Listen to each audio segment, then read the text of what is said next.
Olá, amigos! Olá, amigas! Tudo bem? Que a graça e a paz de nosso Senhor e Salvador Jesus Cristo esteja com você agora, meu querido e minha querida. Seja bem-vinda à Rede Noronha. A Rede Noronha que tem o intuito de estar trazendo a pregação do Evangelho, a palavra de Deus, o estudo, o conhecimento a respeito de Deus e de sua palavra. Hoje eu estou aqui na companhia do meu amigo, ele é meu amigo particular e é um pesquisador. O Luiz Carlos Chinchilla, ele é um apologista cristão, já desde a década de 80, de 90. É um homem que estuda a palavra de Deus, tem compromisso com a palavra de Deus. E nesse mês de abril, assim, a gente tem, o brasileiro tem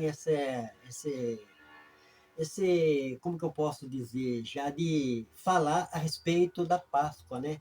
Falar a respeito da ressurreição de Jesus, os cristãos, né? Os evangélicos, católicos, as denominações cristãs evangélicas, ela tem, né? Tanto é que algumas igrejas fazem até o teatro, né? A respeito da ressurreição de Jesus. Em 1 Coríntios, no capítulo 15, versículo 14, o apóstolo Paulo, ele falando a respeito da ressurreição de Jesus, ele fala que se Jesus Cristo não ressuscitou dentre os mortos, é vã a nossa fé. Então é uma fé mentirosa.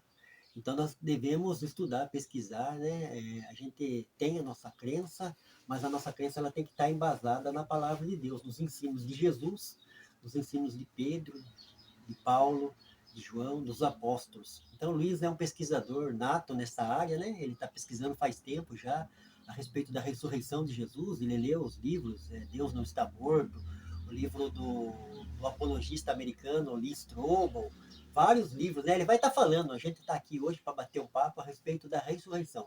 Um assunto muito importante que todo cristão, né, em Sorocaba, Votorantim, estado de São Paulo, deve estar à parte, como Paulo falou, né? Então é um versículo que você deve guardar. Então a nossa fé ela não é vã, a nossa fé ela está embasada, a fé cristã está embasada em história, arqueologia, ciência, forense, e a gente vê o relato através do Novo Testamento das testemunhas oculares. E os apóstolos foram, né? Os servos de Deus foram testemunhas oculares. Com vocês, Luiz Carlos Chinchilla, o apologista cristão e amigo do Noronha também. Eu Seja quero bem-vindo, agradecer, seja bem-vindo. obrigado.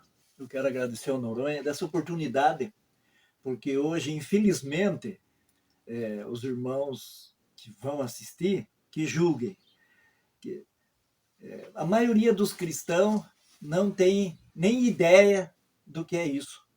Infelizmente, ensina-se muita coisa hoje, mas pouca gente se dá ao trabalho de estudar. Quando a gente vê que tens livros, muitos livros aqui, que vêm contradizer a ressurreição de Jesus. E será que a igreja, o corpo de Cristo, está pronto para confrontar com a verdade? Porque o apóstolo Paulo falou: se Cristo não ressuscitou, a nossa fé não vale nada. Eu já vi gente falar assim: ah, não, mas se descobrir que Jesus não ressuscitou, não continua nada. Se Cristo não ressuscitou, a nossa fé é em vão. Ela não serve para nada. E hoje nós vemos a internet questiona muito, e os cristãos, eles não se dão ao trabalho de ver um bom livro, eles nem sabem onde procurar. Aí eles começam a ler coisas de ateus, que diz que Jesus nem existiu, né? Outros que questionam totalmente o evangelho. E os irmãos aí? Como é que se sentiria se uma pessoa falasse que Cristo não ressuscitou? E outros dizem que a gente crê só por fé. Não, nós temos provas. Ninguém viu Jesus sair do túmulo. Isso daí nós temos que crer por fé. Mas as evidências, a evidência de que Jesus existiu, nenhum ateu abalizado duvida, Jesus existiu. A questão é que hoje, já no nosso século XIX, século XX, eles não acreditam em milagres. Então, para as pessoas, uma pessoa ressuscitar é impossível. Mas nós vemos que os evangelhos vêm nos tratando desse assunto. Porque nós vimos que nem os irmãos de Jesus confiava em Jesus. E Jesus avisou antes da ressurreição. Assim como Jonas teve 3 dias no ventre da baleia, mas ninguém acreditava. E quando Jesus morreu, eles não acreditavam que Jesus ia ser ressuscitado. Uma prova está que Jesus começou a aparecer para eles, eles foram surpreendidos. Então a gente sabe que os evangelhos, eles dão a prova dessa ressurreição de Jesus. Porque a gente vê que não é nada montado. Outras pessoas dizem que Jesus, porque há muitas coisas que vêm querer questionar, que Jesus não tinha morrido, que Jesus tinha desmaiado na cruz e depois foi lá para o túmulo e depois ele saiu. Né? É uma coisa impossível, porque quando Jesus foi crucificado, para se certificar, veio um dos soldados e enfiou a lança nele. Que quando saiu água e sangue, é que em volta do coração tem o pericárdio do coração, que quando ele é furado, sai água. Então, a ciência médica hoje prova, Jesus morreu. As feridas que Jesus teve, né? Jesus foi arrebentado e quando ele surgiu como o Senhor da vida. Aquele que dá a vida, que tinha a vida. Então, os evangelhos, eles são claros, todos os evangelhos. Depois nós vemos o apóstolo Paulo, onde os estudiosos dão lá, de 2, 3 anos depois da morte de Jesus, que Jesus apareceu para Paulo. E nós vemos que ninguém ia defender uma mentira a ponto de ser morto. Todos os apóstolos morreram e nunca negaram a ressurreição de Jesus. Na história da igreja, se a gente for ler a história da igreja dessas épocas, tinha muita gente que negava a fé, mas nunca surgiu ninguém que falou assim que Jesus ressuscitado era uma fraude. E que eles foram a ponto de perder a vida. E quando nós olhamos em Atos dos Apóstolos, nós vemos lá que o evangelho era pregado na ressurreição de Jesus. A maior pregação que tinha lá era a ressurreição de Jesus. Então, o cristianismo, nós temos muitas evidências a favor dessa ressuscitação. E nós podemos, com convicção, porque se qualquer história que tivesse tantos argumentos como tem a Bíblia, qualquer um, eles relatam que seria de confiança, porque são mais de 11 fontes falando da ressuscitação de Jesus. E fora, pessoas fora ainda da igreja, que a gente tem relatos, né? O próprio Flávio Joséfo falando da morte de Jesus, falando da morte de Tiago. Então temos relatos fora da igreja falando da morte de Jesus. Então isso para nós é uma alegria saber que Cristo continua vivo. Não só no nosso coração, mas aquele Jesus que foi crucificado, ele ressuscitou no 3º dia, e é isso que dá segurança para todo cristão, que ele prometeu que o que acontecesse com ele ia acontecer com nós. Então nós temos a esperança de morrermos e estarmos com Cristo. A crença, ela funciona desse jeito, né, Luiz? Que a gente tem que acreditar naquilo que a gente professa como fé. É assim que funciona, né? Então, é muito válido você ir para o culto, louvar, cultuar com a sua família, mas a sua vida cristã, ela se fundamenta na crença embasada naquilo que é evidência e que a Bíblia ensina para a gente, né? Para mim, para você, para qualquer um que é cristão, que professa o cristianismo. Então, quando Pedro fala para a gente estar preparado para responder com mansidão acerca da esperança que é em nós, a ressurreição tem que estar em primeiro lugar, né, Luiz? Porque é uma promessa. Eu não estou servindo a Deus porque é legal, é uma vibe legal. Nossa, embora o cristianismo é maravilhoso para mim, que sou cristão, né? Mas não é por causa disso, porque eu tenho uma esperança. E qual é a minha esperança? A minha esperança é vida eterna, a minha esperança é ter um corpo glorificado, a minha esperança é ressuscitar como Jesus ressuscitou. Então é muito legal o que as igrejas fazem no mês de abril, e fazem teatro, né? Sim, É sim, válido, sim, mas é muito mais válido os líderes, os pais, pegar os filhos, pegar os discípulos, né? Os seus discipulados e tratar desse tema, né? Dessa sim, doutrina bíblica que sim. é a ressurreição de Jesus Cristo dentre os mortos. Porque a gente vê na sociedade como a sociedade preiteia contra essa causa, né? Os cristãos não pegam o Novo Testamento para ler metodicamente, estudar, mas qualquer tese que escuta um youtuber falar, qualquer coisa, a teoria do desaparecimento do corpo, já começa a dar crédito. Aí o que a gente olha? O que a Bíblia fala, a apostasia dos últimos dias. Então as pessoas estão ficando apóstata. Apóstata em quê? Porque, na verdade, não conheceu profundamente o que é para se conhecer. Sim, Então, sim. quando Paulo fala, é seríssimo. Pai, mãe, cristão, eu sei que estou falando com pessoas de várias denominações, mas eu sou cristão e o Luiz também, nós somos cristãos porque o cristianismo é uma verdade evidente. Nós não estamos indo na igreja se tornar cristão para fazer troca, barganha, permuta com Deus, embora o nosso Deus é um Deus de recompensa, a Bíblia fala. Mas isso não me preocupa, o que me preocupa é saber que eu estou na verdade. E é uma verdade. Jesus falou que ele é a verdade. Então, quando ele fala assim, derribar esse templo, em 3 dias eu edificarei, ele estava falando do corpo No dele, corpo dele.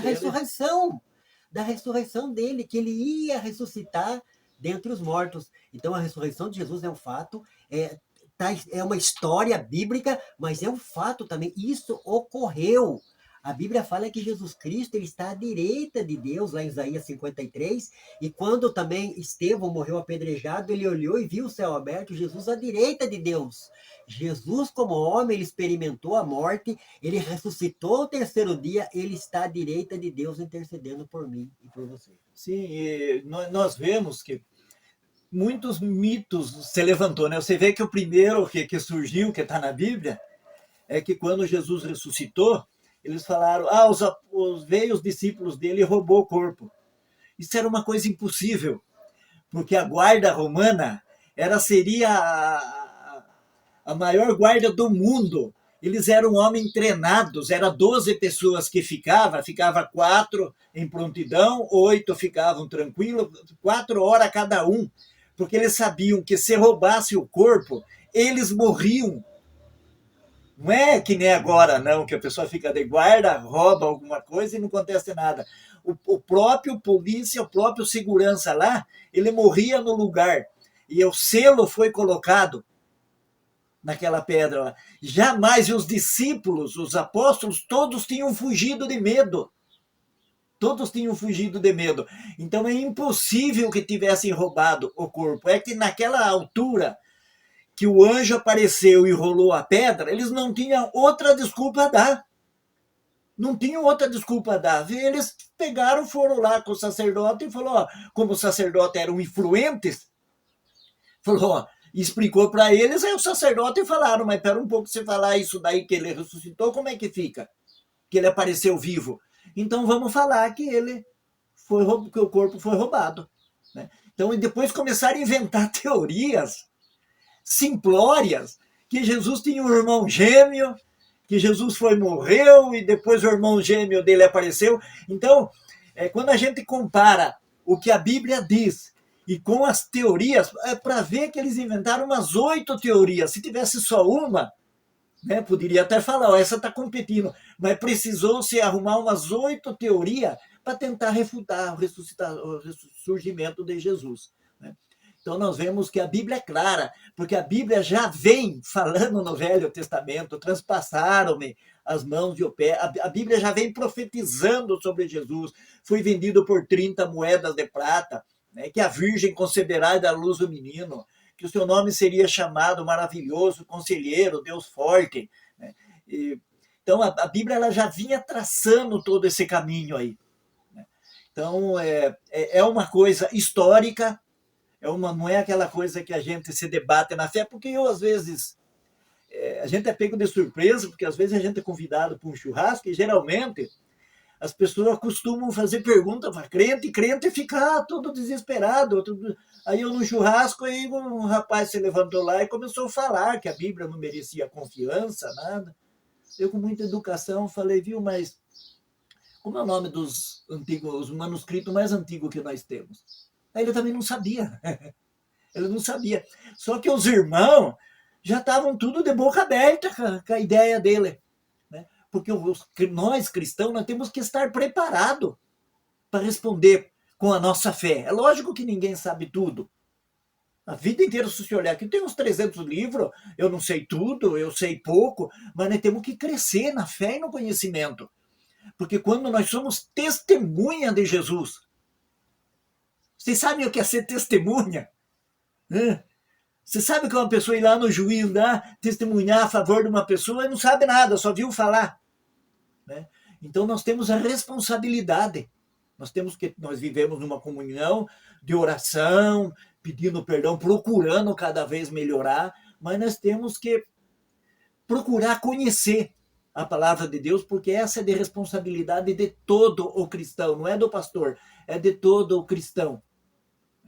Eu fico feliz quando vejo pessoa que o Jefferson, outros, que tem mais gente nessa batalha, né? Uma constante procura, sempre procurando informações, sempre para alertar os irmãos disso. E eu faço um apelo para os irmãos, se algum pastor for, procure dar ensinamento quando chega nessas datas, para as pessoas saberem o que está acontecendo aquilo, né? Se aconteceu, se não aconteceu, isso é muito importante. E hoje a gente disponibiliza, né, Sheila? A gente vê tantos livros nessa área apologética, né? Principalmente a respeito da ressurreição de Jesus. Então é um tema abrangente, é um tema que a gente deve falar, deve estar na ponta da língua, né? A gente não sabe tudo, igual o Luiz falou, mas alguma coisa a gente sabe. Quem lê, quem estuda, né? Acaba guardando, aí, armazenando no seu HD interno aí, e a gente tem que passar para as próximas gerações, porque do jeito que está indo aí a sociedade de mal a pior, então a gente como cristão, luz do mundo e sal da terra, a gente tem que pregar o evangelho, né? Paulo fala, né? Tempo e fora de tempo, mas sempre está instruindo as pessoas a respeito desses temas bíblicos importantíssimos, que faz toda a diferença. Paulo foi radical. Paulo não deixou outra opção. Ou Cristo ressuscitou ou não ressuscitou. Se você acredita que Jesus ressuscitou, você é um cristão. Se você não acredita, você não é um cristão. Sim. Isso é uma realidade. Ô, irmão, você está julgando? Não estou julgando. É o que a Bíblia está colocando. Ela faz essa colocação. Paulo deixou bem claro, não tem. Então, se Jesus não ressuscitou, ele é um falsário, ele é um mentiroso, né? O que ele falou foi mentira da boca dele, né? Como o irmão falou, que já vem desde o Velho Testamento para o Novo, né? Ele, no decorrer da vida dele, vivendo dentro do Evangelho de Mateus, Marcos, Lucas e João, ele deixou bem claro, falou, né? Lá quando ele estava com Pedro, ele falou: é necessário que eu vá até Jerusalém, porque lá o Filho do Homem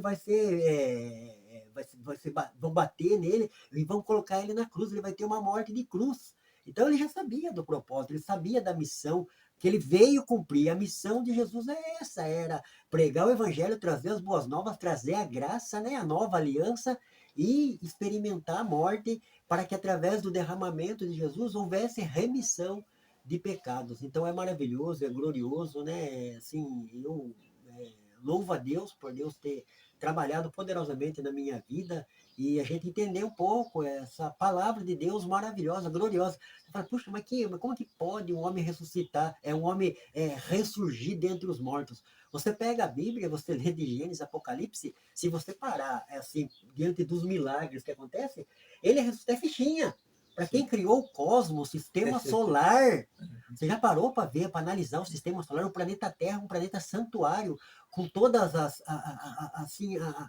o clima, a vida, o oxigênio, as estações, a distância da Lua para a Terra, o tamanho do Sol, o planeta rodando 24 horas por dia, sabe? O jeito que ele trabalhou na vida de Israel no Antigo Testamento, na vida do profeta Elias, na vida de Davi, na vida de Eliseu, na vida de Josué.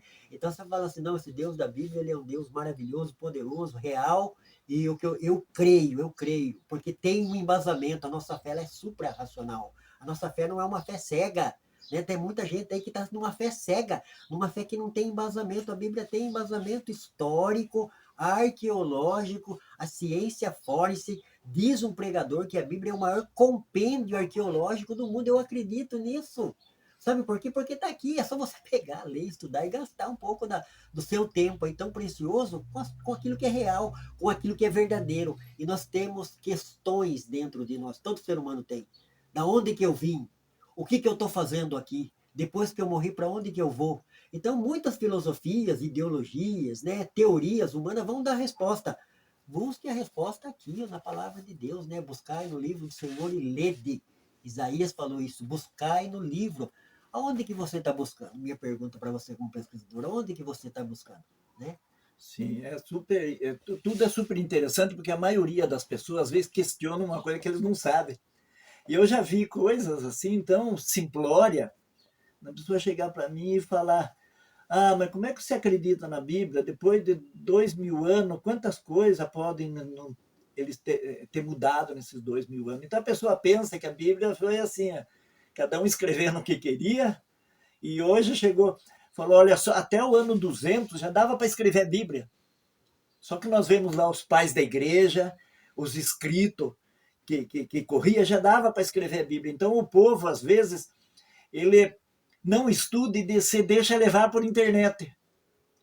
Igual o rapaz, um dia um irmão com 20 anos de crente falando: olha, é verdade mesmo, porque se Caim matou Abel, e então tinha mais gente lá quando ele foi casar. 20 anos de crente. 20 anos de crente. E ele já estava acreditando. E o que tem de gente que a gente vê por aí, né? Eles não procuram o conhecimento evangélico. Me lembro de uma vez que chegou um elemento pregar para mim no portão e começou a querer dar aula de Bíblia e começou a querer falar de um texto em grego. Aí eu falei: o senhor conhece o grego? Ah, eu conheço. Eu falei: então, por favor, leia. Aí ele começou a ficar todo perdido. Aí eu falei para ele, eu falei: ó, você está acostumado a andar para a cidade inteira e fazer isso porque você sabe que a crentaiada não sabe nada. Eu falei: eu garanto que você andou a vila inteira aí, você falou isso daí, ninguém sabia nada, mas você deu azar porque eu sei isso. Eu falei: por favor, leia João 28 no grego. Eu não sei. Eu falei: até agora você sabia. Então, nós temos que tomar cuidado com essas manipulações, pessoal. Hoje surge cada coisa na internet que eu fico olhando. Olha, foi Constantino que arrumou os livros da Bíblia. Nossa, e a pessoa já fica tudo: ah, é mesmo, já pensou? Então a pessoa não estuda e depois ele quer defender. É igual igrejas que fala: nós não temos que estudar, não tem que saber teologia nenhuma, porque Deus não ama quem faz teologia. Aí ele pega, usa a Bíblia dos teólogos. Será que a pessoa não imagina? Fala: se Deus não ama quem estuda, e esses caras tiveram que estudar 30, 40, 50 anos para conseguir lidar com isso aí, então Deus não amava quem fez as pessoas que vieram trazendo a clareza das escrituras. Então, olha, pessoal, se você quer falar alguma coisa, tem que aprender. Se você tem ideia de ensinar, você tem que saber o que se ensina. Né? E eu dou graças a Deus por ter algumas pessoas, né, que valorizam. Porque você imagina se não tivesse ninguém que soubesse nada. Né? Como é que estaria o evangelho hoje? Mas eu dou graças a Deus que Deus sempre tem levantado pessoas, e geralmente pessoas que nem podem, não têm dinheiro, uma luta, mas eles têm sido assim umas ferramentas na mão do Espírito Santo. E eu agradeço por essa oportunidade aqui, e ao pastor Noronha, né? E que não seja a primeira vez, que venha mais aqui, outras vezes aqui. Deus que abençoe a todos. Deus abençoe, fique com Deus, que você possa compartilhar esse vídeo aí com a sua família, com o seu parente, né? Você que é cristão, você homem, você mulher, você moço, você moça, você líder cristão, pastor, que se você não é muito dado a essa área de pesquisa, mas pegue esse vídeo aí e mande, né? Compartilhe, que eu tenho certeza que vai edificar a vida de muitas pessoas. Deus abençoe o Luiz que Amém. participou aqui da Rede Noronha. Deus abençoe, fique com Deus. Um beijo no coração do Noronha e um beijo no coração do apologista Luiz Carlos Chinchilla.